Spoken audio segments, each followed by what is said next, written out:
nangihingi ng pera sa mga tao. Yes, totoo. Ngayon, walang ito po sandali, lilipat ko lang yung camera ko para makita kanila. Ginamit yung pangalan mo eh. Ginamit niya ako tapos nangihingi siya. Kumbaga, kung sino-sito, kung sino mga alam sa inyo na tulungan ng sito, ginamit niya yun. Yes, totoo. O, ayan po si Champ Luisito. Sige, Champ, magsalita ka lang, Champ, habang napapanood ka na ngayon sa buong mundo. Okay. Ako po si Luisito Espinosa. Kasi po ang nangyari, ito si Joseph ano siya? Rivera. Joseph Rivera. Siya yung, mga tutulungan niya ako kasi nag-like kami nagwe-webcam. At pinapakita niya sa mga tao, nangihiga siya ng tulong. Tulungan natin si Espinosa para naman makamangat siya, sabi sa akin. Tapos, nung time na yun, dahil na nilipig sa kanya, alam po daming tumutulong. Yes. Pinanghingi ka niya doon sa San Diego pati. Sa mga community doon sa San Diego. Tumagal yun, tuloy yung ginagawa niya. Wala na, man. Kasi yung Joseph, akala ko tutulungan niya ako sa hearing aid. Yung mga gano'n. Yun. So walang hearing aid, Champ. Walang hearing aid na nabili sa'yo, no? Wala, no? Wala ako natanggap. Nung time na yun, sabi niya, papadala ka namin ako ng pera. At pili ka na ng hearing aid. Pero wala akong natanggap. Ayun.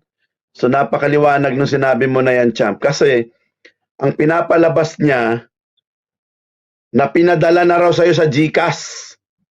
Pina-GCash daw sa'yo. Totoo yun. Wala pinadala yan. Wala. Totoo yun. Kaya ngayon, Champ, pagmumurahin ko to araw-araw hanggang sa maibigay yung pera na yan para sa'yo. Kasi dapat lang eh. Kasi ginamit yung pangalan mo, Champ. Biruin mo, sasabihin, tutulungan ka. Gago yun. Ginamit yung pangalan mo. Pagkatapos wala naman palang ipinadala ng pera para sa'yo. Wala binigay sa akin. Sabi niya, bibili lang ako ng hearing aid dito. Oh. Wala dumating. Oh, grabe. Grabe pang i-scam yan. May tao daw siyang inutusan dito. Oh, yung Jules.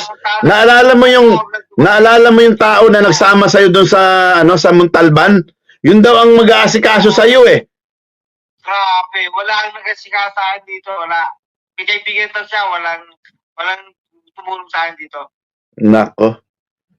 Pero teka, bago tayo uminit sa kwentuhan na to, Champ, gusto ko lang i-congratulate ka. Ang galing mong umarte sa Batang Quiapo. Champ, natural na natural, suplado. No? So, congratulations, no? Kahit papano, kahit na mga nai-scam ka, may swerte pa rin talagang dumarating sa buhay mo, Champ. So, mga gaano katagal ka sa Batang Quiapo, Champ? Bali yan na ako rito, pangatong ako nung nakaraan. So, magtatagal ba yung role mo dyan? Magtatagal ba yung role mo dyan sa kay Santino? Buti na, matagal na, sabi na. Wow, ang galing. Kaya, nung makita kita, sabi ko natural na natural si Champ umarte ah. Kahit pa paano, minalas ka man dito sa mga putangin na mga ini-scam ka. No? Minalas ka man, ang Panginoon talaga ay hindi nagpapabaya. Si Joseph na yan, kasama ni Casimero yan. Yes. Yan yung yan yung kasamahan ni Casimero na ginagamit yung pangalan mo sa panghihingi ng pera. Yeah. Ginagamit ka para mangalap siya ng pera pero wala naman palang pinadalang pera. Minekos-mekos lang yung pangalan mo. Grabe. Kaya, Champ, maraming salamat at ikaw mismo nagsalita. At sabi ko sa'yo, pinapangako ko sa'yo, Champ, gagawin ko ang lahat, ma-expose lang natin tong gago na to dyan sa San Diego. Salamat po, salamat po. So, yun lang, Champ, ha? Ingat ka at lagi ka namin susubaybayan sa Batang Quiapo. Salamat po. Mamaya, tatawag na lang ako ulit pagkatapos ng live ko, ha? Sige, salamat, Champ. Bye-bye, ingat.